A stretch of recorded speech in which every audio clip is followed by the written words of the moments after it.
خطبہ نمبر 4۔ آپ علیہ السلام کے خطبے کا ایک حصہ جو فصیح ترین کلمات میں شمار ہوتا ہے اور جس میں لوگوں کو نصیحت کی گئی ہے اور انہیں گمراہی سے ہدایت کے راستے پر لایا گیا ہے۔ بسم اللہ الرحمن الرحیم۔ بِنَ اهْتَدَيْتُمْ فِي الظَّلْمَاءِ وَتَسَنَّمْتُمُ الْعَلْيَاءَ وَبِنَ انْفَجَرْتُمْ عَنِ السَّرَارِ وُقِرَ سَمْعٌ لَمْ يَفْقَهِ الْوَاعِيَ وَكَيْفَ يُرَاعِي النَّبْأَةَ مَنْ أَصَمَّتْهُ الصَّيْحَةُ رَبَطَ جَنَانٌ لَمْ يُفَارِقْهُ الْخَفَقَانِ۔ طلحہ زبیر کی بغاوت اور قتل عثمان رضی اللہ تعالی عنہ کے پس منظر میں فرمایا، تم لوگوں نے ہماری ہی وجہ سے تاریکیوں میں ہدایت کا راستہ پایا ہے اور بلندی کے کوہان پر قدم جمائے ہیں، اور ہماری ہی وجہ سے اندھیری راتوں سے اجالے کی طرف باہر آئے ہو۔ وہ کان بہرے ہو جائیں جو پکارنے والے کی آواز نہ سن سکیں، اور وہ لوگ بھلا دھیمی آواز کو کیا سن سکیں گے جن کے کان بلند ترین آوازوں کے سامنے بھی بہرے ہی رہے ہوں۔ مطمئن دل وہی ہوتا ہے جو یاد الہی اور خوف خدا میں مسلسل دھڑکتا رہتا ہے۔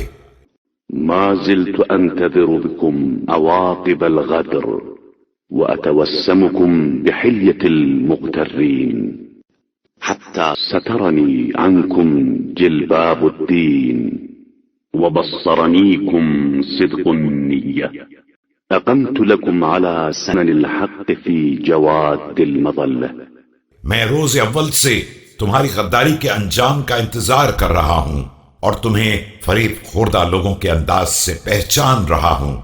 مجھے تم سے دینداری کی چادر نے پوشیدہ کر دیا ہے، لیکن صدق نیت نے میرے لیے تمہارے حالات کو آئینہ کر دیا ہے۔ میں نے تمہارے لیے گمراہی کی منزلوں میں حق کے راستوں پر قیام کیا ہے۔ حيث تلتقون ولا دليل وتحتفرون ولا تميهون اليوم أنطق لكم العجماء ذات البيان غرب رأي امرئ تخلف عني ما شككت في الحق مذ أريته۔ جہاں تم ایک دوسرے سے ملتے تھے لیکن کوئی رہنما نہ تھا، اور کنواں کھودتے تھے لیکن پانی نصیب نہ ہوتا تھا، آج میں تمہارے لیے اپنی اس زبان خاموش کو گویا بنا رہا ہوں جس میں بڑی قوت بیان ہے۔ یاد رکھو کہ اس شخص کی رائے گم ہو گئی ہے جس نے مجھ سے روگردانی کی ہے۔ میں نے روز اول سے آج تک حق کے بارے میں کبھی شک نہیں کیا۔